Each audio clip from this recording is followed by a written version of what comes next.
서민금융 중심의 정책을 표방해온 문재인 대통령 정부가 각 금융부처의 수장 인사 단행 초입기에 들어갔습니다. 이에 금융감독 기능 재편과 서민 금융정책 변화에 대한 관심이 높아지고 있는데요. 그래서 오늘은 이 문재인 정부의 금융정책 변화에 대해서 예상해보는 시간 갖도록 하겠습니다. 정철진 경제칼럼니스트 그리고 금융회창 박덕배 대표 모셨습니다. 안녕하십니까? 네, 안녕하십니까? 네. 지금 문재인 정부 출마한 지 아직 한 달이 안 됐습니다. 그렇죠. 네. 국회에서 청문회 하느라고 정신없고. 네, 저도 정신이 없습니다. 네. 그래서 김동연 경제부총리가 이제 7일 날 그죠? 네. 첫 경제수장으로서는 처음 이제 지금까지는 뭐 공정거래위원장 그다음에 뭐 이제 외교부 장관 후보자 하는 것 같은데 먼저 문재인 정부의 금융정책 크게 어떤 거로 지금 표방하고 있습니까? 한 4가지 정도 카테고리를 나눠서 살펴볼 수가 있을 것 같은데요. 네. 가장 첫 번째가 유명한 가계부채 총량제, 이제 8월에 완성해서 발표하겠다라고 하는데 이제 그 대목이 하나가 있을 것 같고요. 네. 두 번째 이제 문재인 경제팀은 그러니까 금융 민주화 뭐 이런 컨셉을 좀 내놓고 있습니다. 그래요? 그래서 예. 뭐 금융의 투자자 위주의 어떤 정책보다는 금융 소비자 개념으로 좀 접근을 해서 네. 서민금융 쪽에 이제 여러 가지들 네. 공약 사항들이 좀 있었던 것으로 네. 알려져 있고요. 이제 세 번째는 소상공인 관련해서 네. 뭐 카드 수수료 인하라든가 좀 이런 좀 아기자기한 것들이 있고 네. 한 가지 더 보자면은 네. 이게 정책적인 것과 실질적으로 좀 얽혀 있는데 뭐 금융위원 우리가 아는 금융당국의 네. 정책 기능과 감독 기능을 좀 분리해서 분리한다. 조직 개편을 한다라는 그런 네. 대목 하나와 네. 대기업들이 우리나라 같은 경우에는 계열사로 금융기관을 거느리고 있는 경우가 있지 않습니까? 예. 그때 이제 통합감독국 같은 것들을 좀 설치해서 네. 이제 과거 2013년에 있었던 동양그룹 뭐 이런 회사채 사태 같은 걸 좀 막자 네. 뭐 이런 식의 접근 한 4가지 정도로 생각해서 살펴볼 수가 있을 것 같은데 네. 실은 여러 가지 정책 중에서 이 금융정책 분야는 실은 좀 아직까지는 구체화된 것은 아직 없습니다. 아직까지는요. 하나씩 해 나가는 과정인 것 같아요. 통합감독국은 삼성을 노리고 있다면 그런 의도 그렇죠. 네. 실제 노리는 걸까요? 아니요, 뭐 여러 가지 대기업 계열사들, 예. 금융사에 있는 것들을 다 노리고 있는 거겠죠. 네. 박 대표님은 어떻게 보십니까? 네, 뭐 정철진 칼럼니스트께서 잘 설명하셨는데요. 네. 뭐 덧붙여 몇 가지만 네. 붙인다면 그래도 이제 벤처 중소기업 위주로 이제 추진하겠다는 의지를 확실히 밝힌 바 있으니까 그에 맞춘 금융 정책도 앞으로 이제 나올 것 같고요. 네. 그다음에 이제 4차 산업혁명과 관련해서 이제 금융 신성장 동력을 어떻게 하면 찾을까 뭐 이런 것도 이제 아마 생각하고 있는 것 같습니다. 그건 아직 구체화된 건 없죠. 없습니다. 네. 이제 인수위가 구성이 안 되다 보니까 맞아요. 여러 가지 이제 언론에서 나오는 걸 네. 종합해 보면 네. 근데 무엇보다도 그 중요한 것은 서민을 위한 정부를 이렇게 표방을 하고 있어 가지고요. 네. 모든 정책이 이제 가계부채나 서민금융 관련해서 아마 주가되지 않을까 생각을 하고 있습니다. 예. 장하성 정책실장이 금융정책에는 어떤 영향을 미칠까요? 부동산 정책이나? 그분이 평소에 갖고 있는 어떤 경제 철학이라든가 경제관념으로 봤을 때? 얼마 전에 TV에서 뭐 여기 나온 얘기를 종합해 보면 네. 양극화 현상을 되게 강조를 해가지고 양극화 현상이 지속되면 우리나라가 앞으로 갈 길이 없다고 네. 생각하시는 것 같습니다. 그런 측면에서 판단해 보면 아마 가계부채, 서민금융 이쪽 문제를 좀 강하게 그렇죠. 좀 다루지 않을까 생각을 하고 있습니다. 특히 집권 예. 초반기에는 아마 개혁 드라이브로서 네. 그쪽에 주안점을 두지 않을까 그렇게 생각합니다. 안 하면 나중에 후반기에 가서는 하기가 힘드니까요. 예, 그렇게 할 것으로 보입니다. 정철진 평론가님, 그러면은 지금 문재인 정부가 표방하고 있는 금융정책과 기존의 이명박 박근혜 정부에서 쭉 진행되었던 금융정책을 좀 짚어보면서 잠깐이라도 비교해보면 어떻겠습니까? 예. 가장 큰 게요. 그 네. 목적의 차이 같은 게 있는데 기존의 이명박 MB 정부 그다음 박근혜 정부 같은 경우에는 이제 금융 정책이 한국의 금융 산업을 키운다. 어떤 산업적 접근인 방법이 이명박 대통령이 처음에 그랬었죠. 그랬었습니다. 금융 허브 사업. 예, 금융 허브도 그랬고 뭐 자본시장 통합법을 더 완화하고 완화해서 우리나라도 덩치 큰 투자은행 컨셉트의 뭐 그런 금융사가 나와야 된다. 막 좀 이런 좀 산업적인 접근이 많았었는데 네. 이번에 문재인 정권, 특히 문재인 대통령이 후보자 시절에도 좀 보면 네. 어떤 금융을 산업으로 바라보기보다는 제가 앞서 말한 것처럼 이제 하나의 국민의 소비의 하나의 주체되는 틀, 그러니까 금융 국민들이 가장 편리하게 네. 좀 더 용이하게 그리고 억울하지 않게 이용할 수 있는 그런 수단 개념으로 좀 생각하고 있는 것 같습니다. 그래서 네. 가장 크게 나뉘는 게 이번에 문재인 경제팀은 우리의 뭐 금융산업을 키우자라든가 또 산업적 접근은 상대적으로 굉장히 좀 많이 없습니다. 별로요. 네. 대표님 어떻게 보십니까? 저는 원래 이전 정부도 초기에는 뭐 이상은 좋았다고 생각을 하는데요. 네. 근데 하다 보니까 이제 경제도 살려야겠다고 하면서 초이노믹스가 등장하면서 뭐 이제 결국은 또 당초 세웠던 목표랑 다른 방향으로 정책이 집행이 됐던 것 같습니다. 네. 예. 그래서 결국은 이전 정부는 성장을 우선시하고 거기에 나오는 과실을 분배로 하겠다고 했는데 분배도 하기 전에 이제 양극 현상만 더 심해지는 결과를 초래했고요. 이번 정부는 아직까지는 이제 인수위가 없어서 그런지 구체화된 정책 방안은 나오지 않았습니다만은 네. 여러 가지 정황으로 봐가지고 일자리 창출을 통한 소득 창출 분배를 우선시하면서 네. 거기에 따른 또 여러 가지 소득 주도 성장이라고 예, 예. 얘기하는 거요. 예. 소득 주도 성장도 되고 분배도 되고 하면서 우리 사회가 갖고 있는 문제점을 양극화 같은 문제점을 해결하자. 분배를 우선시한 정책, 그 네. 가운데 소득 성장을 생각하는 정책, 뭐 이런 게 아마 이전 정부하고 틀리지 않을까 생각을 그것이 하고 이제 있습니다. 금융 정책에도 이제 우리 정평론가님이 말씀해 주셨지만 금융 정책에도 고스란히 녹아내릴 것 같다. 예. 그렇다면 이명박 특히 박근혜 정부의 금융 정책에 대해서 우리 간단하게 평가한다 그러면 어떤 게 있겠습니까? 금융 정책은 네. 조금 전에 이야기했다시피 네. 처음에는 이제 상당히 이제 모든 걸 이상적으로 만들어놨다가 이상적이었다. 예, 이상적으로 만들어놨다가 부동산 경기 활성화를 통해 가지고 추진하는 가운데 네. 가계부채만 많이 늘었지 않습니까? 네. LTV, DTI 완화를 시키면서 예. 뭐 이런 가운데 금융 정책이 흐트러졌던 것. 이렇게 한마디로 한다면 금융 정책의 목표와 현실이 좀 달랐다 표현하고 싶습니다. 정철식 평론가님도 그렇게 보십니까? 그렇습니다. 그러니까 최초에 아마 박근혜 정부에서도 경제 민주화 컨셉으로 시작을 했다가 중간에 이게 좀 유야무야 흐지부지 되지 않았습니까? 그러니까 네. 그때 당시만 해도 좀 뭔가 서민금융 이런 좀 냄새가 났었는데 그 다음부터는 완전히 좀 사라졌었고 네. 큰 틀에서 좀 뚜렷한 금융 정책의 방향성은 없었던 것 같습니다. 금융 산업이 실제로 발전했나요? 이명박 박근혜 정부에서?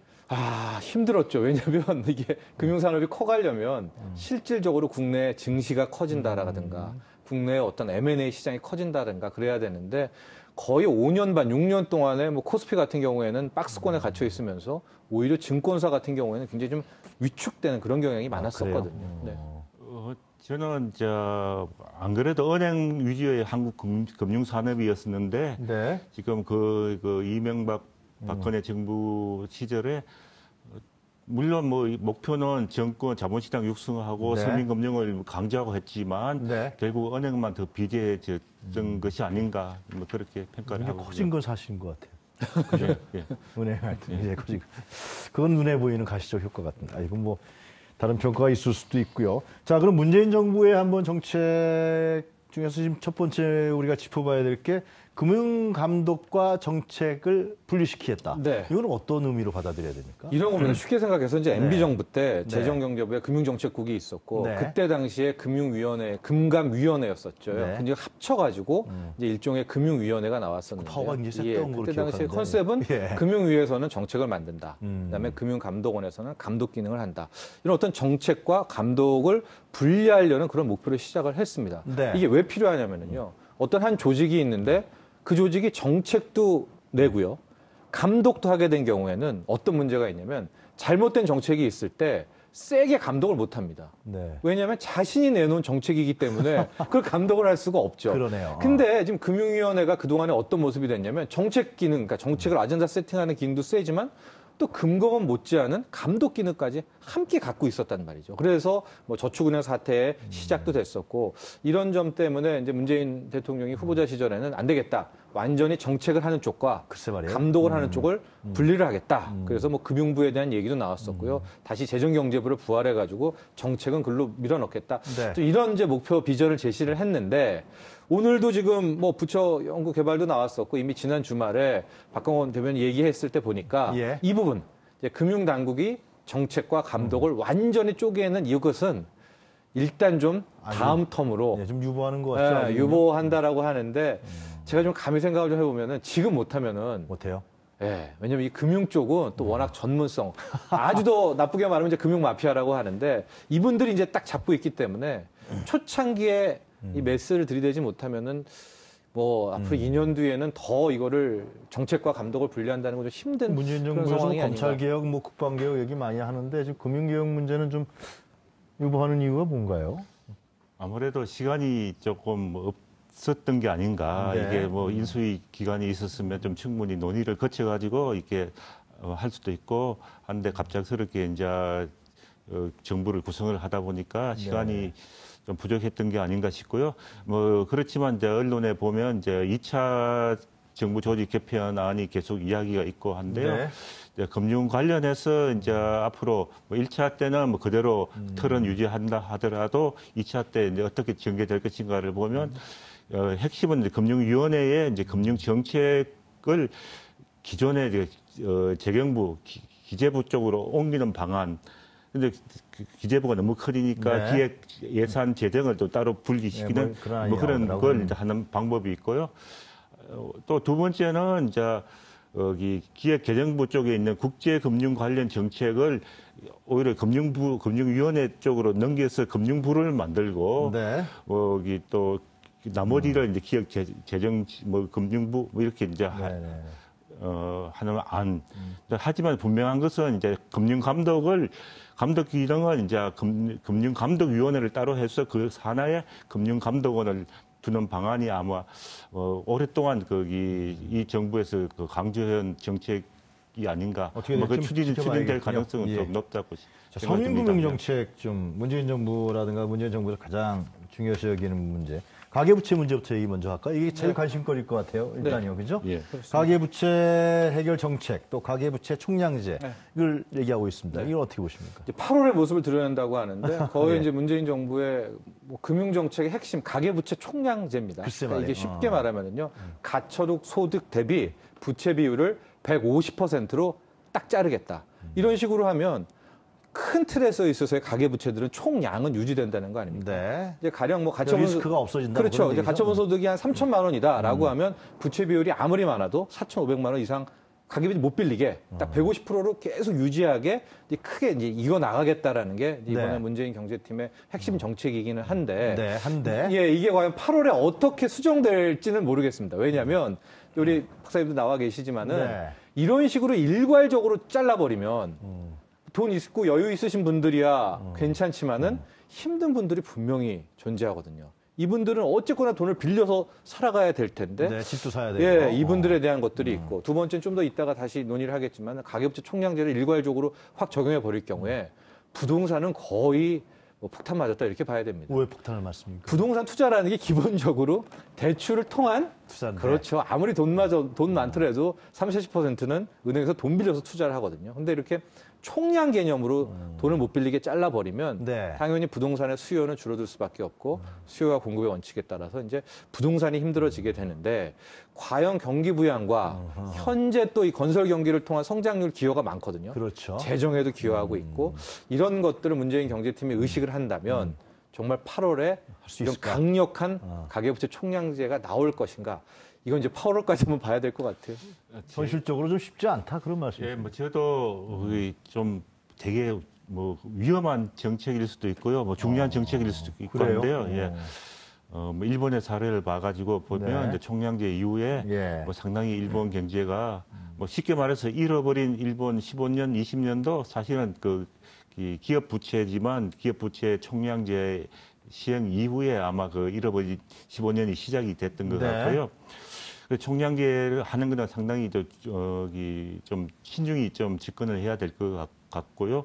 그런데 이제 지금 이제 컬럼니스트 의원께서 네. 이야기하신 일률적인 150% 가처분 소득 대비 가계부채 비율이 150%는 아니고요. 어떤 사람은 많을 수도 있고 적을 수도 있고 평균적으로 소득 순위에 따라 판단하는 겁니까? 앞 5년 안에 이제 150%를 맞추겠다고 목표를 정하고 그다음에 그렇게 하기 위해서는 좀 더 유연성을 발휘할 것 같다. 금융기관이 대출하는 규모, 대출 증가율을 경상수적 증가율 내로 유지하겠다. 네. 이게 아마 여기 취지인 것 같습니다. 예. 그리고 가계부채 해결책으로 또 종합적 해결책으로 이자 제한법 얘기라든가 이런 그 상당히 좀 규제 정책을 좀 필 것 같은데요.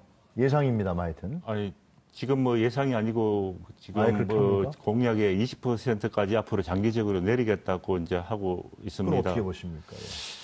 저는 이 서민들은 사실 그 금리가 20%인지 25%인지 관계가 별로 둔감합니다. 빌려주는데 더 우선시하고요. 예. 네. 근데 이게 그래야지 자기가 소득이 일정하지 않은 사람한테 순간적으로 어려움을 극복할 수 있는 그런 통로가 되는데 네. 뭐 20%라고 딱 못 박으면 상당히 이게 그동안 빌려주었던 금융기관들, 예컨대 대부업, 뭐 저축은행, 캐피탈 이런 데서 이제 빌려주기도 상당히 어렵게 되고요. 그렇게 되면 이제 그 자금을 어디서 구하는가?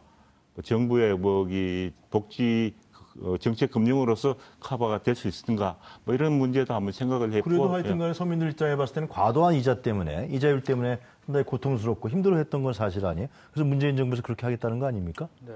그렇지만은 이제 그렇지만은 현실적으로 안 맞아요. 예, 그렇지만은 이제 그렇게 된다면 돈을 못 빌리게 되는 금융 수요자가 늘어나게 되면 이 사람들이 갈 곳은 결국 일본의 사례가 그랬듯이 자금융으로 간다는 겁니다. 자금융 불법 사채 시장으로 가면서 뭐 그거는 지금보다 더 큰 문제점을 또 불러일으킬 수가 있다.